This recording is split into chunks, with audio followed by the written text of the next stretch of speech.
Bonjour et bienvenue sur F1i TV, votre programme de Web TV pour découvrir l'environnement du prochain Grand Prix, celui de Malaisie, en compagnie de Jérôme D'Ambrosio et de notre grid girl Magali Duquet. Magali, que peux-tu nous dire de ce Grand Prix ?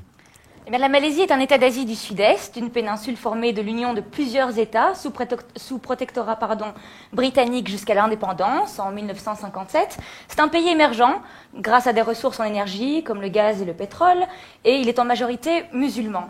Dans une nature très luxuriante, le circuit de Sepang est situé à 50 km de la capitale, Kuala Lumpur, juste à côté de l'aéroport international. C'est vrai que c'est pratique, Jérôme, parce qu'on tombe de l'avion, on peut aller directement à la piste, et c'est même mieux dans l'autre sens, c'est que quand la course est finie, on reprend l'avion et on rentre en Europe le soir même. Jérôme, tu as couru souvent là-bas en GP2, alors est-ce que c'est un circuit que tu apprécies ? C'est un circuit que j'apprécie énormément, c'est le circuit où j'ai fait ma première pole en GP2, donc forcément...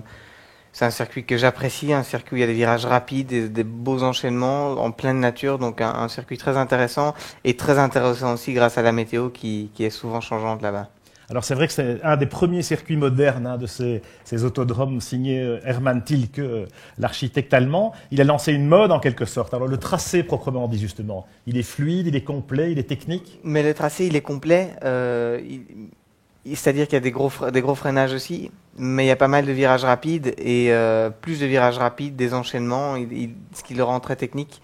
Je pense à l'enchaînement 4-5, qui est un enchaînement assez intéressant à haute vitesse. Et surtout, là, c'est vraiment le point le plus important de la Malaisie, je le redis, c'est la météo. Il faut du rythme aussi, c'est vrai. Alors la météo, c'est la chaleur qui caractérise cette région d'Asie, et puis l'humidité surtout. Alors Jérôme, comment est-ce qu'on se prépare pour supporter des conditions parfois suffocantes ? Alors cette année-ci, après Melbourne, je suis directement venu en Malaisie, donc ça fait une semaine que je suis là pour m'adapter et donc pour pouvoir s'acclimater. C'est un circuit où il fait près de 40 degrés, où il fait vraiment très humide, donc c'est le circuit où physiquement on souffre le plus cette saison. C'est 80 ou 90% d'humidité en Malaisie. Alors Jérôme, quand le ciel vous tombe sur la tête, parce qu'il y a aussi ces pluies de mousson, parfois des averses absolument terribles, comment est-ce qu'on gère ça ? On conduit sur la pointe des pneus comme on dit ? Alors en général là-bas on s'arrête, parce que quand il pleut c'est pas possible, trop. La piste est impraticable. Et donc, en général, il y a eu déjà pas mal de neutralisation de courses. Des courses qui se sont finies sous le drapeau rouge. En tout cas, des rebondissements, quoi qu'il arrive, et ça rendra le Grand Prix intéressant. Voilà, on y sera. On va suivre ça dimanche prochain depuis Sepang, en Malaisie.